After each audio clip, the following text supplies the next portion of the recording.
Él dijo algo muy importante sobre los que están excomulgados. Dijo, nadie tiene derecho a condenar para toda la vida a una persona. Claro, y acuérdate... Eso rompía. Y acuérdate lo que dijo, la iglesia no es una garita para ver a quién deja entrar o a quién no deja entrar. Bueno, entonces, este contexto, me parece que el Papa se da cuenta que estas realidades no se pueden tapar con un dedo. Son realidades históricas, con gente que está viviendo. El Papa ha recibido a homosexuales, a parejas, y no las ha rechazado.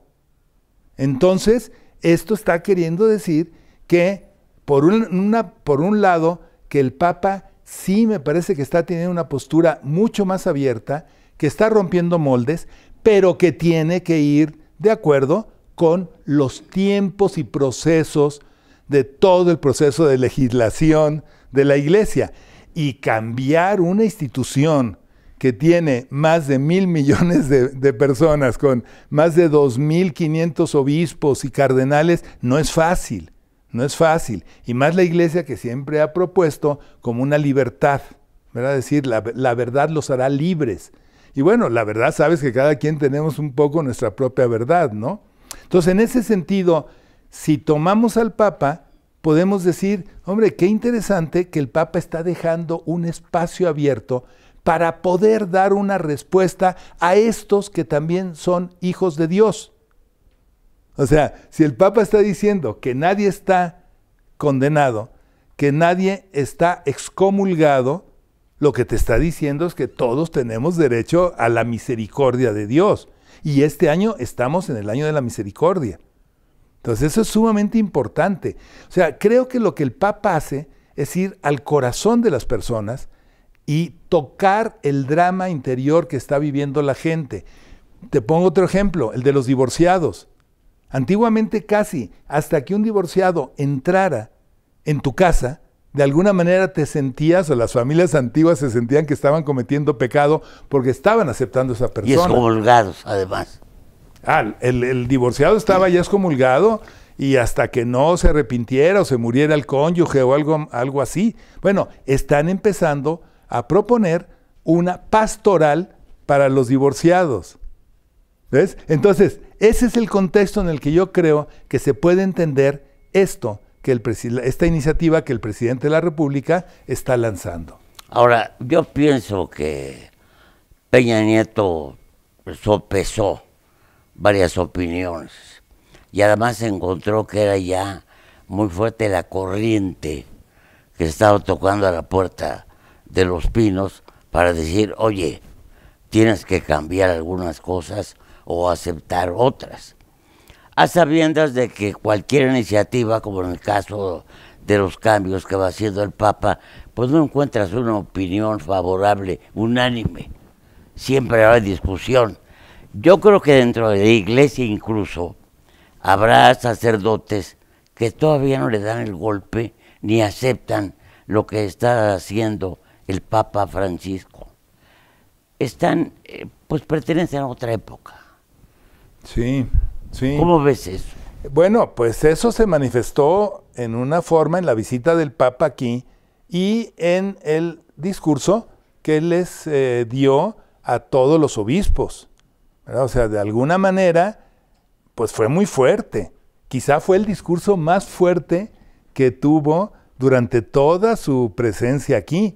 Y lo entiendes, porque esa es su iglesia. Y la iglesia en México va a ir adelante y va a responder al Evangelio en la medida en que los obispos puedan orientar adecuadamente al pueblo.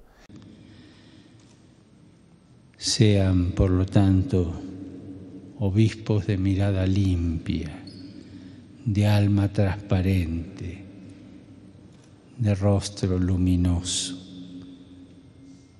No le tengan miedo a la transparencia.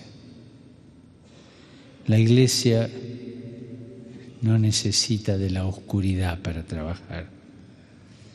Vigilen para que sus miradas no se cubran de las penumbras de la niebla de la mundanidad.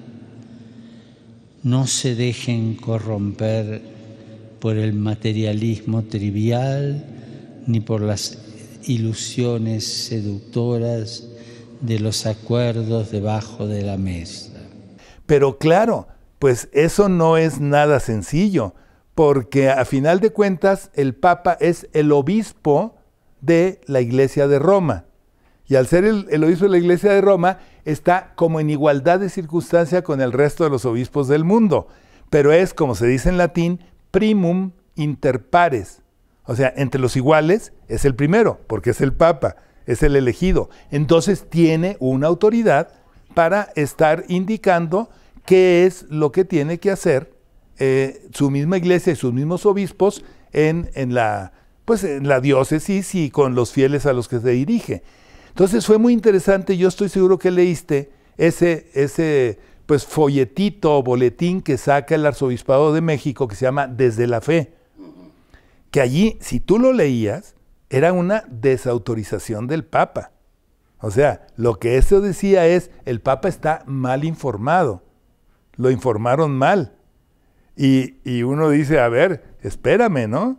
O sea, digo, pues está bien, hay libertad religiosa, libertad de expresión, me parece que si eso piensan, o el que redactó el boletín, bueno, pues que lo piense, yo digo, no está mal, pero lo que te está dando a entender es que no estaban de acuerdo, cuando menos algunos, con lo que el Papa dice. Y esa es como la fricción, y esa es como yo siento que la lucha que ha estado dando el Papa desde Roma, en las reuniones que ha tenido, en la encíclica que sacó, en sus cartas pastorales, para decir, quiero que la Iglesia camine por acá. La personalidad de él es muy fuerte. Es el primer Papa latinoamericano. Sí. Eso ya marca. Eso pesa. Eso pesa muchísimo.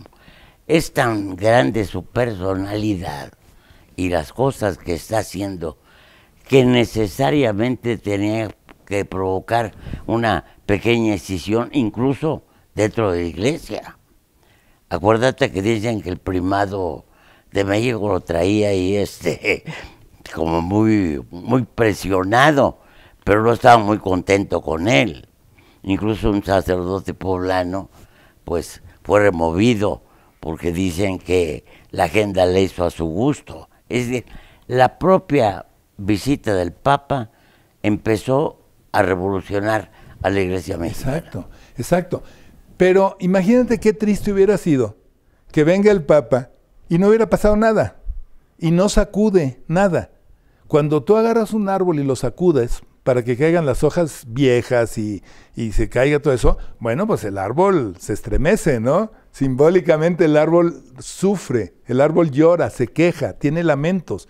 Ahora, si tú no mueves al árbol, no pasa nada. Entonces yo lo que me preguntaría es, ¿cuál es la misión del Papa? ¿Conservar lo que hay? ¿O hacer que el Evangelio se viva? Aunque hacer un llamado al Evangelio significa sacudir el árbol.